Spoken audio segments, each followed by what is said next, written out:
everyone. Thanks so much for joining us today. I'm Autumn Outlaw. I'm the current board chairman for the Dr. Pepper Museum and Free Enterprise Institute, and I'm honored to be here with one of our newest board members, Jason Lavender. Thanks so much for joining us today, Jason.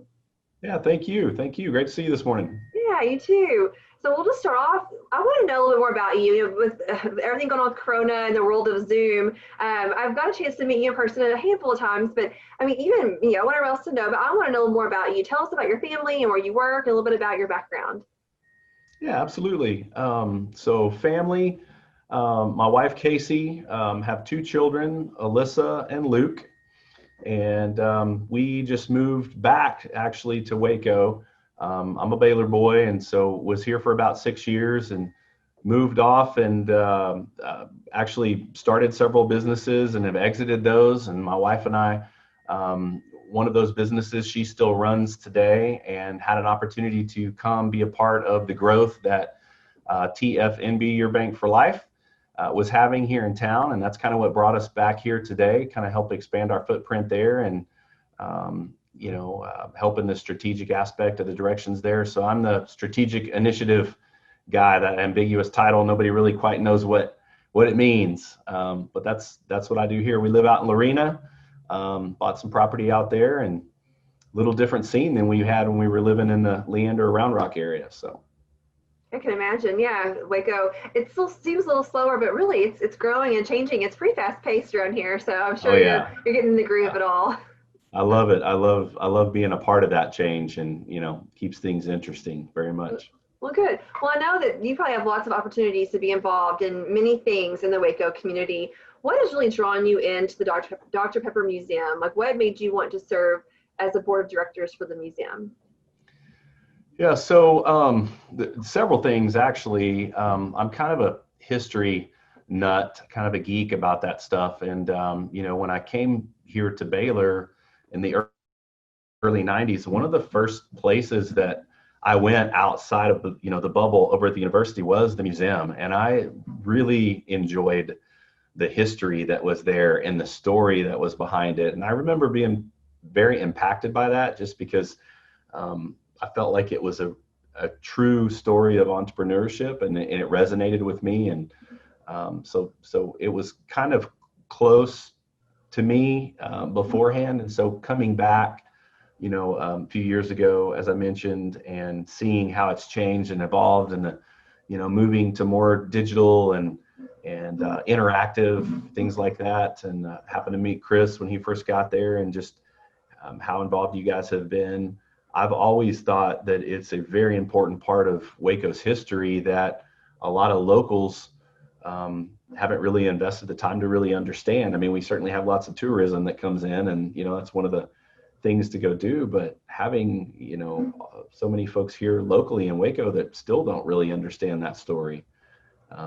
So it's important to me, and I started talking to Chris right away. I get my own entrepreneurial juices flowing, from years of starting and growing companies, and have you guys done this, and how can you do that? And that's part of my role here at the bank too, is kind of community outreach and finding a way that maybe we could help with that growth as well. So I think it's a great story that more and more people need to know. I agree with that too. I think that people don't realize, sometimes when you're in Waco, maybe most of your life, that Dr. Pepper is a global company, and it started here at the corner drugstore in Waco, Texas. So I agree with that. It's a great story to tell, and it's really unique and makes Waco very special. So I'm glad that you see that too. I think it's really, really interesting. And so you mentioning you went to the museum early on as a college student. What's your favorite part of the museum? What's the part that when you walk in the door you want to go to first, or you tell people, hey, when you go to the museum, you need to go check this out? Is there a certain thing that stands out? Yeah, so my wife would tell you that she's got 3 kids. So I'm probably, I imagine a lot of the younger kids would answer this question the same way I'm going to answer it. I love the interactive part of making your own soda. I've always thought that story that you could tell, that little incremental, is very palatable to a younger mind, about, taking an idea, conceptualizing it, mixing it, putting it together, figuring out how are you going to market that and brand that just really resonates. And so I've always thought that was one of the coolest things, because it was always hands-on and it keeps people's attention. And even somebody like me that, you know, can chase many squirrels, it's fun. And I think it's a great way to teach kids about entrepreneurship. So I'd say that I probably go to first. The second one is the bottles going around, watching that when that's actually going. That's pretty neat to see It's that mesmerizing. process. Yeah. It really is. Yeah. And it still works like it does there in the museum is really cool. I agree. Both those are great. I love the being able to, like, to taste the fresh Dr. Pepper. It's definitely for your senses to feel that and then experience it. It's really great. Yeah. So with all that being said, I don't think that it's a requirement, but we do have to ask, do you like drinking Dr. Pepper? And if you do or don't, are there any fun experiences you've ever had with Dr. Pepper? Maybe one where you were drinking one that just stands out from all the others? Yeah, so I do like Dr. Pepper. It's not my everyday drink, just because I'm always trying to watch my sugar. You know, the older I get, the more I have to do that. But I do like Dr. Pepper. And growing up, that was my drink of choice. And I always remember the 10, 2, and 4. You know, that branding always kind of resonated with my brain too, because, you know, the drink Dr. Pepper, don't you know, the commercials and stuff that were back there.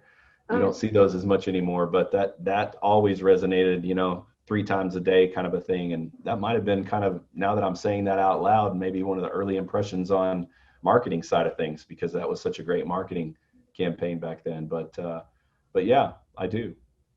Great. Well, that's my drink of choice, even as an adult who shouldn't drink much sugar. I still love it too. But I'm glad. It's always nice when we have our board meetings and people are drinking Dr. Pepper and enjoying it. I think it's a fun time to bring us all together. So, well, I want to thank you so much for serving on the board of directors. It'll be an exciting year, 2021. We'll hopefully bring a lot of new fun changes. Is there anything that stands out that you want to see change with the museum? I think that you're like, oh, certain kind of goals and things that you want to accomplish? Yeah, you know, and I've spent some time really thinking about that early on when I first started visiting with a few of you guys about, you know, potential for serving in some capacity.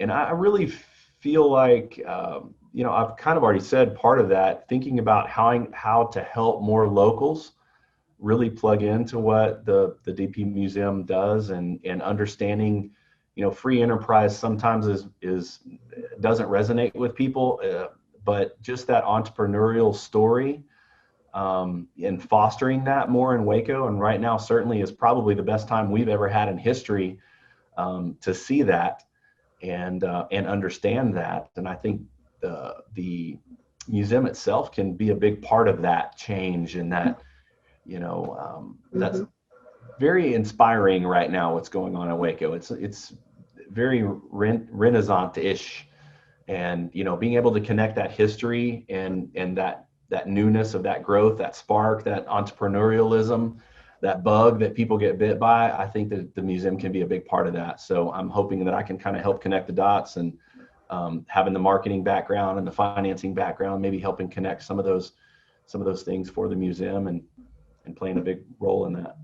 Well, great. Well, we love your energy, and we're so excited to have you help us out as we move forward this next year. So thank you again. And thanks everyone for tuning in. We'll have more interviews with our board members so you get to know who's helped leading the charge with the Dr. Pepper Museum. So thanks so much for watching, and we'll see you next time. Thank you. Thanks, Autumn. Yeah, thanks. Bye.